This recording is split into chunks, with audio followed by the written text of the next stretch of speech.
Hi, welcome back. And if you're just tuning in, this is Moments of Clarity. My name's Tiffany Warner. I'm a licensed mental health counselor, and I'm your host. And my guest today is beautifully transparent in her journey, has been through so much of years of addiction, prison, and health issues from it. And right when we were going to break, she was talking about how she finally got into recovery and went back to live with her father, who had abused her whole life. And Krista Turner, welcome back. Thank you. So I'm anxious to hear how that went. So me and my dad had mended our relationship over the years. He was somebody that I could call during my active addiction without any reprimanding or judgment, because he too, suffers from addiction and was in active addiction himself. So he was still kind of my best friend growing up, because that situation and with the sexual abuse was suppressed, so I tried to convince myself that it never happened. Mm-hmm. And so moving in with him and my grandma was a new start for me, and I was excited about it, and I was excited for, having my daughter with me. Unfortunately, I had lost custody of my daughter when 2 weeks after she was born. It was during a hurricane here in Wilmington, North Carolina, and we were locked in the hospital, and I was tired. I was there by myself, and it was, a complete accident. I dropped her, and she suffered a subdermal hematoma and a skull fracture. And because of my history with drug abuse, they took custody of her and placed her in kinship care with my grandmother, though. So she was still with me in the home, but I wasn't allowed to stay nights there for a certain amount of time. I was living in a tent, actually, in the backyard, and I couldn't be in the home from 10 p.m. to 6 a.m. So One night it was storming, my tent was blowing down, so I stayed in my dad's cabin with him and curled up he lives in like a little one-room cabin. So I curled up at the end of his bed, not being ignorant still to the kind of guy he is, but I thought I was safe curled up at the bottom of the bed there, and that was not the case. I woke up, to him trying to, put his hands down my pants, and I immediately jumped up and ran to my grandmother's in tears, and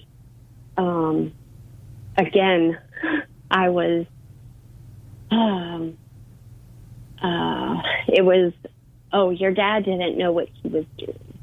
Your dad didn't know he was sleeping, and more excuses, and that was my awakening moment. And everything that happened in my childhood came flooding back, and I was full of anger and resentment, and I felt completely alone. And that was probably the darkest time during my recovery, because I felt alone. In past situations like this, I would have immediately picked up a drug, and I went back out to this tent in the rain with my pillow and my blanket on this air mattress, and I sat there and I thought, I can't do this. Like, I don't want to feel this, Right. And I called somebody that has had years in recovery, and I told her what was going on, and she said, you use this as your driving force.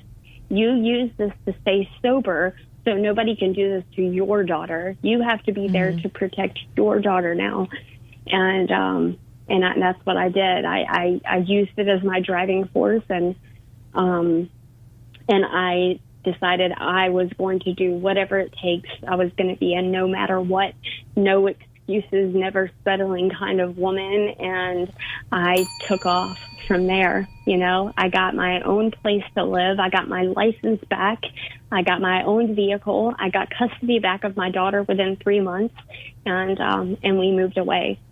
And, since then, I'm, going on 19 months sober now. For you. Wow. Thank you so much. Thank you. And it has been, every day is not, rainbows and unicorns. Adulting is hard. This is the first time I have adulted in my entire life. So I've had to learn quickly on, how to pay bills, how to open up a bank account, just how to be a mother, how to be a woman, how to be a functioning member of society. And it was a lot of, how to love information yourself. to gather. learn to love yourself. That was a practice and a process for me, because I had never had love for myself. I had never practiced self-love or self-worth, and those were weeks and months spent in the mirror, looking stupid and feeling stupid, saying, "You are worth it. Like, I love you.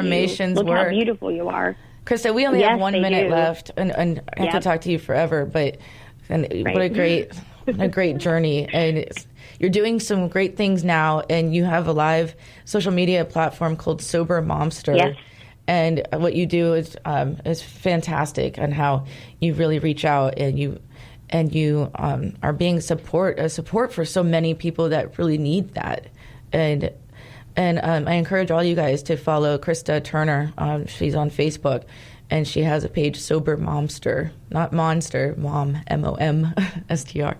Yes, Facebook.com/Sober Momster Live, MOMSTER Live. So please come over, and I share. I'm transparent and raw and real about my journey through recovery and motherhood and sober parenting, and I would love for you to come and join my little family we got over there.